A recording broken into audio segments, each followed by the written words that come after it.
Salam sejahtera buat sahabat inspirasi. Kiranya damai sejahtera Allah memberkati kita sepanjang hari ini. Firman Tuhan hari ini terdapat dalam Mazmur 1 ayat 3, demikian dikatakannya. Orang itu berhasil dalam segala usahanya. Ia seperti pohon di tepi sungai yang berbuah pada musimnya dan tidak pernah layu daunnya. Firman Tuhan hari ini mengingatkan kita tentang peristiwa yang dialami oleh Hu Tijokiat 49 tahun yang lalu. Ketika ia menjadi seorang sales keliling barang-barang seperti sisir rambut dan kancing baju. Ia dengan mengayuh sepeda dari Pasar Pagi Jakarta Barat sampai Jatinegara dan juga Jalan Jenderal Sudirman Jakarta Pusat. Ia pernah mendapatkan pernyataan dari pamannya dengan ungkapan demikian. Kalau tidak bisa datang sekali, datangi 1000 kali. Itu yang menjadi ungkapan pamannya dan menguatkan hati Hu Tijokiat pada waktu itu. Hu lahir di Pekalongan, Jawa Tengah. Ia duduk di bangku SMA hanya selama 3 bulan.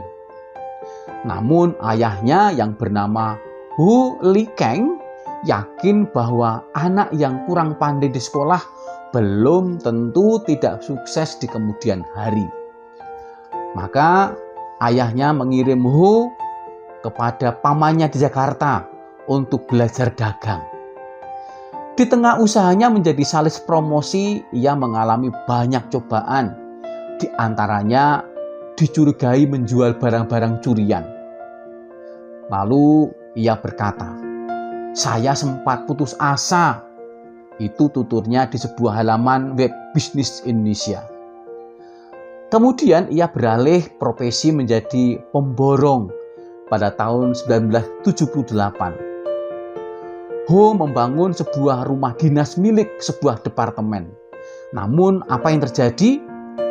Ia hampir dikeroyok orang kampung karena ternyata tanah itu tanah sengketa.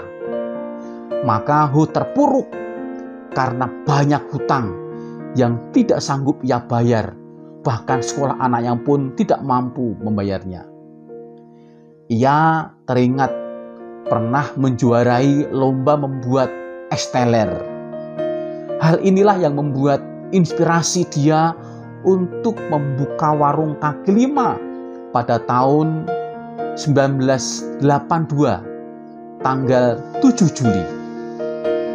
Ia namai warungnya dengan es teler 77 yang ia buka. Yang hanya berupa tenda-tenda di emperan toko di Jalan Lombok pada waktu itu ia membukanya.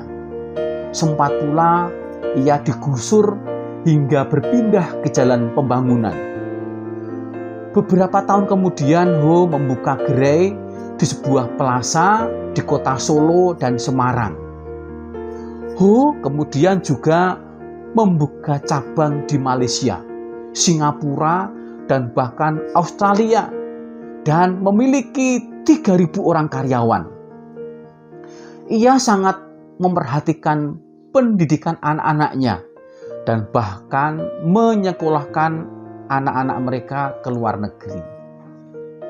Kisah ini menjadi perenungan dari kita bahwa semangat, kemauan kuat, tekun dan pantang menyerah dalam setiap tantangan kehidupan kita membawa sebuah keberhasilan di kemudian hari. Memang kita akui banyak kekurangan dan keterbatasan dalam diri manusia. Namun Tuhan melihat upaya dan kerja keras kita semua. Dan Tuhan yang empunya kuasa dan senantiasa sanggup mengubah kelemahan dan keterpurukan kita menjadi titik balik menuju keberhasilan. Dan Tuhan mencurahkan berkat-berkat-Nya untuk kita semuanya. Amin. Mari kita berdoa. Tuhan, hati kami kembali bersyukur karena Engkau Allah yang begitu memperhatikan kehidupan setiap orang-orang yang percaya. Maka Tuhan, ajari kami untuk sungguh-sungguh menjadi pribadi yang mampu menghadapi setiap tantangan kami dengan kemauan tinggi, penuh semangat dan tekun pantang menyerah dalam setiap kehidupan kami. Maka Tuhan, kami berdoa untuk setiap kami semua yang telah mendengar perenungan ini, mampukan kami ya Tuhan bertahan dalam setiap kehidupan kami. Kiranya Tuhan memberkati kami semuanya. Dalam nama Tuhan Yesus Kristus. Amin. Tetap semangat dan Tuhan memberkati kita semuanya.